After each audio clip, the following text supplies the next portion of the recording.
Good morning. First steps. More states set to ease up on shelter restrictions starting today. Coming up on this Monday morning, as more states begin to reopen this week, the new warning from one of the nation's top health officials that social distancing may be here for quite some time.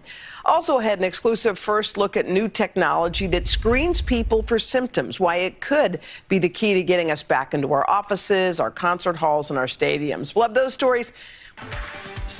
We're back with our ongoing series on the search for solutions. As we just saw, a lot of Americans are really eager for a return to normalcy, and everyone understands that. But what is it going to look like? Yeah, this morning we have an exclusive on technology that may help restart the country again, from getting back to work to attending things like concerts and sporting events. NBC investigative and consumer correspondent Vicki Nguyen got to try it out firsthand. Hey, Vicki. Hi, Hoda. Well, everyone wants to know, when will America reopen and what will it look like? One company is giving us a glimpse this morning into what could be the new normal, a device designed to screen hundreds of people an hour for symptoms of illness. We can't break our country over this. We have to get going. What we reopen will be better than what we had before. As the debate over when to reopen and restart the country rages, more questions. What will our lives look like? Can fans gather at sporting events, theaters? What about busy workplaces? Some, including New York City's mayor, say part of the new normal should involve health screenings. The important thing to recognize with the temperature checks, they absolutely have a role to play. This device may play a role in getting the country going again. It's called the SymptomSense Medical Evaluation Gateway.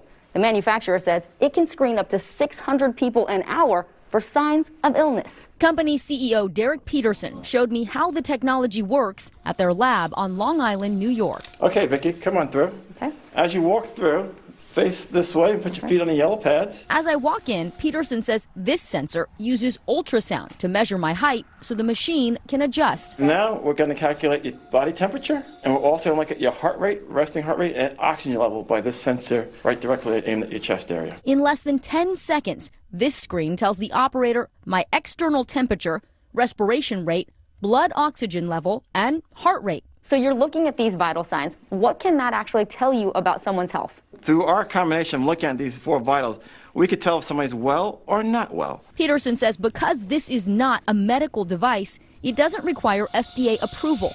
The machine doesn't collect data, and he says the technology to measure these vital signs is non-invasive. We're using a technology called millimeter wave technology to be able to scan the body for respiration rate and heart rate.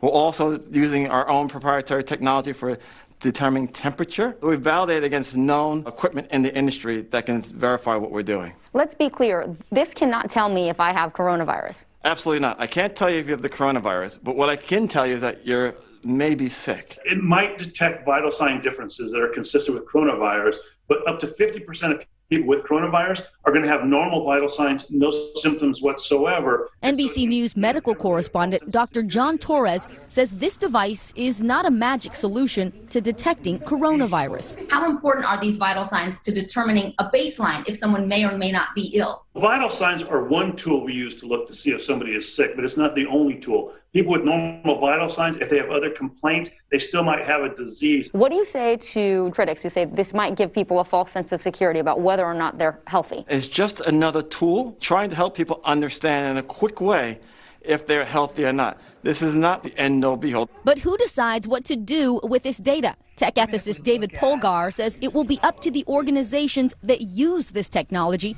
to figure out how they respond. Do you think tools like this are helpful, and do you think they will become commonplace? Yes, I do think that they can be helpful. We are in an extraordinary situation where I think a lot of people are looking at how do we balance our individual freedoms with more of a collective need for society. He compares the new technology to airport screenings after 9/11. I think a lot of us are talking about tools like this and other forms of technology that might have seemed unusual a year ago might be part of our future. Well, as for the SymptomSense, the company says it's received interest from thousands of companies and governments, including Major League Sports. The Greek government just ordered several of these devices, but it's unclear, Hoda, where they're going to use them. Yeah, and you did just talk about asymptomatic people being up to 50%, so that'll be tough. But the question is, it may help a little, so what does it cost and when could it get on the market? They are not cheap. They're about $35,000 a piece.